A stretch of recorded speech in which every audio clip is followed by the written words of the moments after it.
Hi, my name is Cameron Blake, and this is my bathroom stall lock solution. Many stall locks in public restrooms, including those at Hopewell High School, do not work, which leaves certain stalls unusable. Students at Hopewell and women in general need a way to hold the bathroom stall door shut while using the bathroom when the locks do not work. As you can see here, many of the existing stall locks do not function due to alignment issues or damaged pieces of the lock. When planning how to solve this issue, I knew I needed a solution that is user-friendly, could be stationary or transportable, and would work with various locks found in public restrooms. I began my brainstorming process with general functionality ideas and sketches, which led me to make 4 prototypes of my lock. I tested each prototype in our school bathrooms and improved each one by making the next iteration more versatile.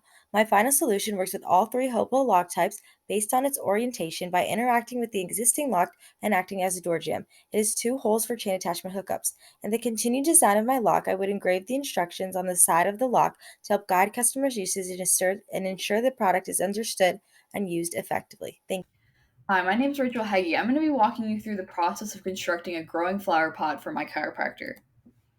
Plant owners need a pot to house a plant for the life of the plant.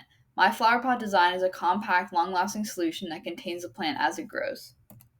Using pre-existing solutions as a guide, I created a telescoping friction lock system using slope to find the desirable dimensions at intersection points. Modeled and 3D printed using Fusion 360, a compact and one-size-fits-all pot was born. Because of the tolerance necessary for locking, soil was able to get in between the cracks. Printing a ring using flexible TPU filament to fill this crack can ensure a leak-proof finished product. I learned that using mathematical models such as slope can reduce the time spent in trial and error. In addition, a friction locking system is not very sturdy with heavier and denser prints. Here's my final product. Hello, we worked on the Hopewell chessboard. We used the prize money won by Hopewell Engineering Stadium design from a contest back in 2021 to buy a RivaPoint scanner, which was an important tool in our project. We hope to capture this year's faculty in an exciting and visually appealing way to appreciate our teachers' continued excellence. First, we sent out a Google form to determine what teachers would be represented on the board. Then we contacted teachers and began scanning. Afterwards, we transferred the mesh file to Fusion 360 to reduce, cut, and repair. Creating the base in Fusion, we attached the finished head to the base. We then printed these pieces and started working on the board. For the board, we modeled the squares in CAD and 3D printed them. We poured a thin layer of epoxy and then let the squares dry in place. We poured the rest of the epoxy over the squares after they dried to prevent them from floating, as done in our original attempt. With more time, we would like to tidy up our pieces by spray painting them and adding teachers' names to the base using a Cricut. We would also like to make another board with little to no bubbles in the epoxy. Through this process, we learned effective communication, organization, and scheduling skills through our work with teachers. In addition, we learned how to work with mesh files in Fusion 360 for the pieces and how to work with epoxy for the board. Here's our finished board. Hi, my name is Kayla Pham, and I noticed a problem within my neighborhood in my own yard, that there is a lack of bees in the area, thus affecting the plants and vegetation here. How visually unappealing is that? Therefore, I created a solution to attract more pollinators to the area, specifically bees. I made a mason jar beehive for mason bees, a type of bee that can't make their own hives but are excellent pollinators. The goal of this project was sustainability. So, I first cut up recycled plastic water bottles and rolled them up using a marker. Then, I put those rolled up pieces into a mason jar and wrapped some extra rope around the jar, securing it with tiny amounts of hot glue. Further testing still needs to be done though. I need to test and observe the best ways to attract mason bees to the jar so that they will pollinate my neighborhood and make the area more attractive. Hello, my name is Natalie Morales. And I'm Thomas Shingleton. Due to the looming climate crisis and pollution crisis, consumers all over the world are looking for a sustainable and durable option for clothing. So, we decided to tackle this through environmentally friendly textiles, a 3D printed no waste solution. So starting off with the project, we researched different ways to make 3D printed clothing, as well as the types of filament for a 3D printer and figuring out which one we needed, which was 95A TPU filament. We brainstormed our ideas on paper and we designed our garment in Fusion 360. After that, we determined the curious slicer settings and how we needed to print a piece. While determining those settings, we have what we considered some failed pieces. However, we did use these to figure out the capabilities of our TPU filament to be sewn together. We ultimately adjusted the printer to print non-woven fabric that is most similar to a woven fabric. From there, it was a relatively straightforward process where all we had to do was print the pieces and sew them together. From this project, we learned how to apply lean manufacturing to create a no-waste clothing garment, as well as gaining insight on how to configure a 3D printer and the different types of filament used. We believe that 3D printed fabric has potential and has a place in the textile manufacturing industry as a sustainable option for consumers who value sustainability in clothing. Thank you. Hello, my name is Adriana Acosta, and I'm going to be presenting my project, the CO2 car case. So, Hopewell Engineering hosts a CO2 car tournament every year, and they needed a way to show off the cars that had won after said tournament. Having a trophy case for these CO2 cars would inspire and motivate future participants and maybe even encourage friendly competition. These images show the rough draft of the project, the process I went through with painting and putting shelves up, and the final product in use at one of the tournaments. During the making of this project, several things were learned. Patience is definitely a key trait to have when working on a big project like this. Being able to correct mistakes when needed is also a good trait. Finally, working on one idea at a time will help prevent any confusion and will allow for a good time management. Thank you.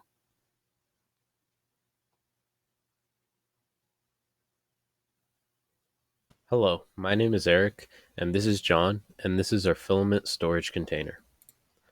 Our problem was Hopewell engineers have no effective way to keep PLA dry or stored in an organized manner. Hopewell has 11 printers and over 30 rolls of filament of varying material, and tons of student and teacher demands for printing. Hello, I'm John Kish, and I'll be discussing our design process. As you can see on the bottom left, we first looked to our designs for inspiration. From there, we designed and dimensioned our own box using on-shape and 3D printed parts to build our box.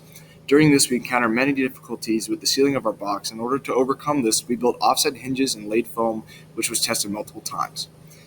Here is our final design with clips and hinges to keep an airtight seal with the filament, as seen on the left, and with our silica gel on the right.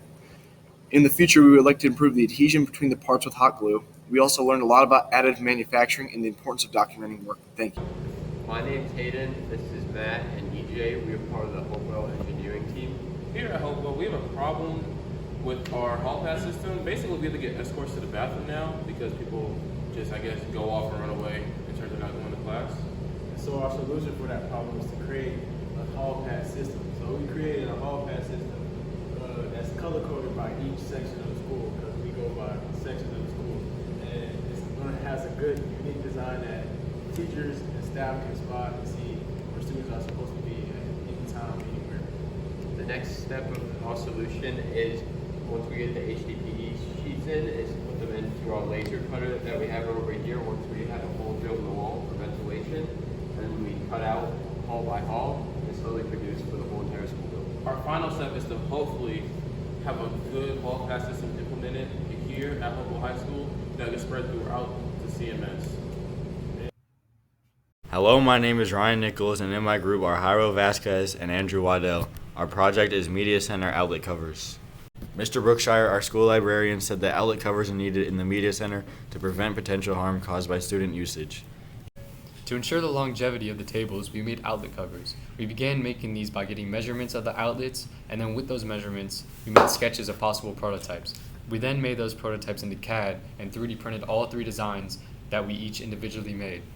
Then we chose the best out of those 3, and then began finalizing mistakes on the design, and began to mass print them.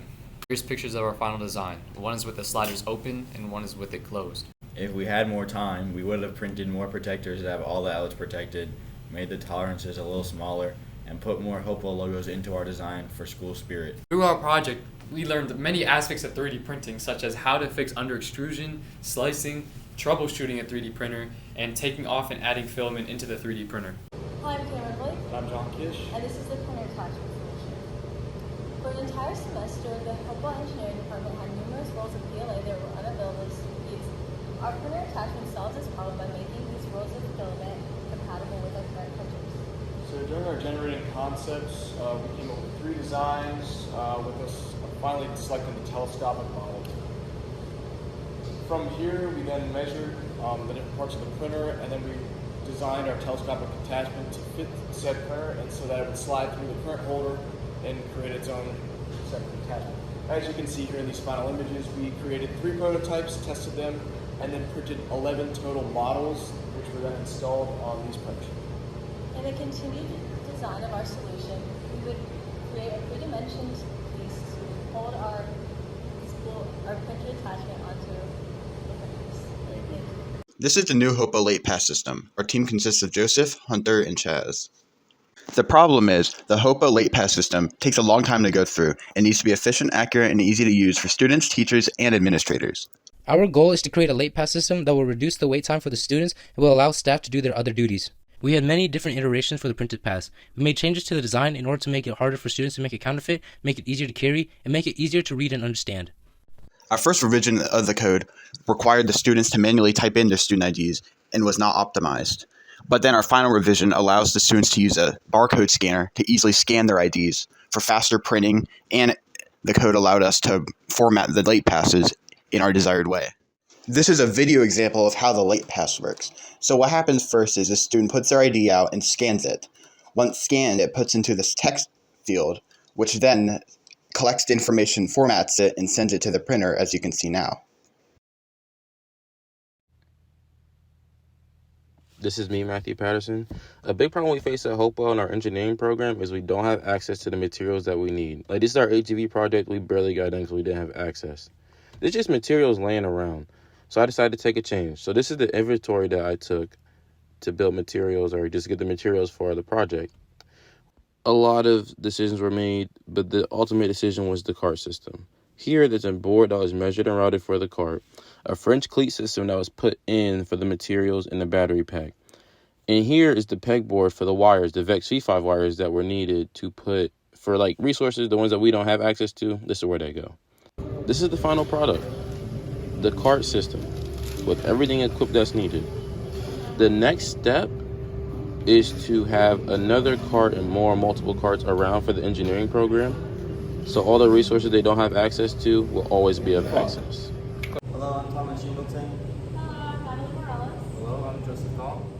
The problem was that Hopewell wanted to cut costs from prom and homecoming while still providing a 360-degree photo booth.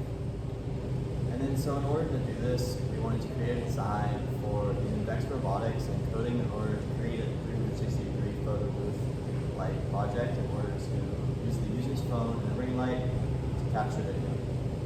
Prior to designing, we researched different methods on how to create a 360 camera, including previous designs, previous patents, and DIY 360 photo booths. There were 4+ iterations we tried, and all of these iterations were based on how much time it would take to print, how large the printing bed was, and how much filament was used. There were over 7 iterations of the robot, and the changes were necessary due to instability in the previous designs of the robot, and also due to changes in the size of the track and the limited amount of resources. There were over 4 iterations of coding. There were multiple syntax errors along with the need to determine a directional movement and implementing a start and emergency stop button. Fixing the coding to a time-based system took the majority of the time. Due to the incomplete track, it falls off at the end. And for our next step, we continue to build the track and adjust the robot as needed. During the project, we had many unexpected roadblocks that made it difficult to follow the initial schedule. Hi, my name is Matthew Coco, and this right here is a video of recycled filament. When using 3D printers, you can come across a lot of wasted filament, which is a no-go. So I did some research and tried to find ways to make up for that wasted filament by seeing if you can recycle it or even possibly make it. I saw that you can use PET water bottles or recycled water bottles to make this filament. All you have to do is cut it up into a thin, long line as shown, put it through the guide. As it's going through the guide, it goes into the extruder. As is in this extruder, it then melts, comes out the nose, the same diameter as filament. It then gets cooled down by the fans, and as it's being cooled down, it is getting pulled, raveled up, and spooled into the gear system. What I learned is that time management organization is a very important key factor when it's coming to projects, as well as different coding and as well as mechanical designs. My name is Hayden Champree, and I'm hoping to bring a Hopewell disc golf course to the Hopewell campus. Using my prior experience from courses such as Bailey and Robbins Park, I was able to create my original design that you see on the left with Google Earth, and then my design on the right after walking the campus and seeing the limitations and restrictions from other sports and athletics. Knowing I needed help, I reached out to the Charlotte Disc Golf Club and special help from Mark Hulther, who helped me walk the campus and make a final design, and our athletic director, Coach Burke, to make sure that it didn't interact with any Hopewell athletics and the JROTC program. The final design that you see here was made with the help from Mark Hulther after walking the campus.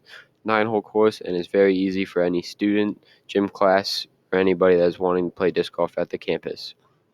Our next steps are to contact 811 before we start construction and to gather funding for the course. Throughout this process, I learned how hard it can be to get a project done with as many stakeholders as there were, especially in a government-funded program, as well as the time management that you need, as well as the patience. I hope that this project will be able to bring a course to Hopewell and can create a community and club for students that are wanting to play. Hello everyone, my name is Edward Johnson and I am a student athlete at Hopewell High School and I'm doing a project on mental health. Did you know that 35% of elite athletes struggle with mental health issues? Mental health has been a very overlooked issue or crisis in our society in sports, and we have to help change that. Being a high school quarterback, there's tons of pressure. You have to know where everybody is, know their assignments. You have to also be a leader because you're the quarterback of the team. And also being on the previous 1-9 season, going out, losing so many games, that plays a lot a part on your mental health. For me, there was times throughout the season that I just wanted to quit and just give up because it was challenging, because we was losing so many games that I just lost my love for the game. I just wanted to quit. But eventually I told my parents about how I felt, and it just made it so much better because it's somebody I went to and I trusted, because to let them open up on my emotions or how I felt. So at the end of the day, if you go to somebody and just let them know how you feel, you probably feel so much better. So me entering my senior season, I'm just going out as a bang, finding that love that I once had for the game and just making sure I have fun. And that's basically it. If you need help, just make sure you just go talk to somebody you trust. With me being able to find and talk to someone about the way I was feeling, doesn't mean that's going to be the same results from everyone else. With that being said, here are some Hopewell athletic members' perspectives on mental health. Mental health is important for athletes so that they can take care of their mind, body, and spirit, and that they are a complete person, and you don't want to lack in one area, be very good in athletics, but then you're struggling mentally. So we encourage all our guys to speak out, reach out to people, and talk to someone if they're having negative thoughts. Mental health is important on and off the field for any sport, baseball, football, basketball, whatever. It doesn't really, you just have to make sure that you need to check everybody's awareness. You need to make sure everybody's happy. You need to always be there for each other because things can get stressful sometimes, and that's why mental health is important. These days, people, they'll joke on you because you having anxiety and stuff, but I actually take this serious because people are losing their lives. How to get help if you're struggling with your mental health. First, you want to try to identify your problem and ask yourself why it's affecting you in your everyday mental aspect, whether that's affecting you physically, mentally. Second, if your problem or issue continues longer than 1 to 2 weeks, then you want to talk to someone that you trust and know has your best interest in you, and basically stop holding it in, because the more you hold it in, the more it can cause and affect your mental health, which is not good for us. Third, everyone isn't going to have the same outcome to their mental health. Some people wouldn't want to talk to people, but that's okay. You can find ways to get yourself mentally stable again by finding new things that you wanted to do. How to help someone with mental health. My first suggestion is to take QPR training. QPR training is a training that helps you spot and recognize mental health issues or problems that a person might have. QPR stands for question, persuade, and refer. You want to ask those questions to those people to make sure you understand what they want to do and what are they feeling. And you want to persuade them that there's more to do and there's a reason to live or not. And also just to persuade them that there is hope. And refer means to find or give them solutions to go get the help that they need. Another reason, take all signs seriously. Usually someone who is struggling with mental health will show you and do things that is not like them, whether that's being a huge physical change in appearance or lost or interest in things they once did. Another way is to help is start a genuine conversation with that person. If you don't know how to start that conversation, here's a website that can help. And lastly, always try to help someone no matter what the cost can be. It's better to save a life than lose a life.